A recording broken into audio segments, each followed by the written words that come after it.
Um, may concern lang po. Bali, may breaker kaming problema. So ito, kusang nagtitrip ng kanya.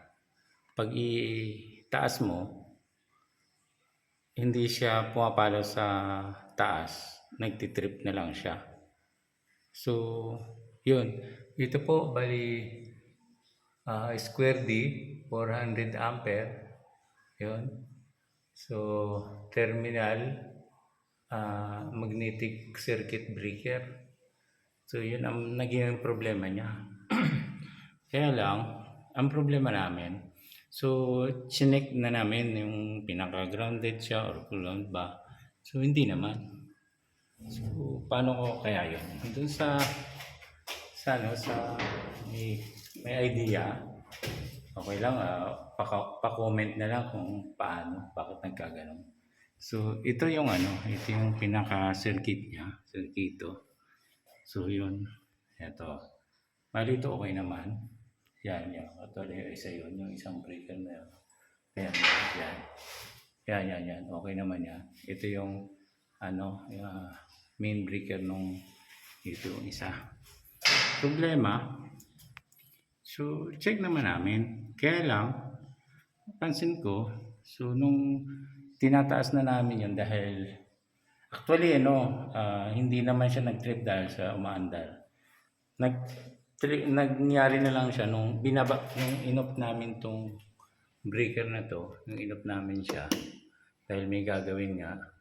So, nung pagbalik namin sa taas, ayaw na. So, sinek namin. Tapos, eto, sinubukan din namin ibinaba na. So, nakababa na yan. I-power up namin ayaw. So, para makita niyo ito yung circuit niya. Kasi bara na. Yan. Yan, makit doon. Yan. Ayan. Ayan siya, yan. Yung dulo. Yan. Yan po yung circuit breaker niya papunta sa motor. Yan. Yan, tapos yun, yung control niya ito na. Yan. So, paano kaya? Ba't kaya nagkagano? Baka merong naka-encounter na nito pa-comment na lang sa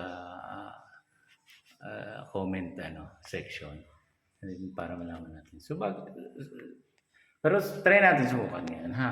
So, makita nyo kanina, naka-off yun, Subukan natin itaas para makita nyo bakit.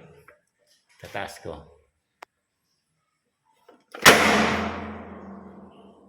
Ayan, pumunta sa hindi siya pumunta sa taas.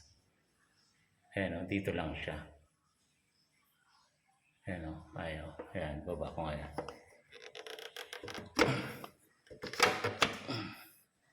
Ayan, nakababa na siya. So, ayaw pumunta dito sa dulo. Doon lang siya. Pero, wala na siyang load. So, ano kayang possible na trouble nito? Sira na kaya yung breaker? Or may something lang na siguro, pa-comment na lang dun sa expert siguro dun sa breaker natin. Wala kasi ako idea dito sa mga malalaki kung bakit Tsaka hindi naman siya nag-trip dahil sa habang tumatakbo habang gumagana bigla na lang siyang nag-trip nung kailan namin i-power up, nag-trip siya. Hindi na siya wala naman kaming ginalaw sa electrical side dahil ang ginawa lang is yung float valve sa tubig. Actually, ito yung transfer pump control. So, yun. Sana po makahingi ako ng konting comment para medyo may konti tayong idea bakit nagkagano. And then, siguro, baka at least dito sa part na to baka may first time lang or may mga iba pang nangyari. Balis lang dito sa na to, square T. Yan, square T. Okay po, salamat. Maraming salamat po.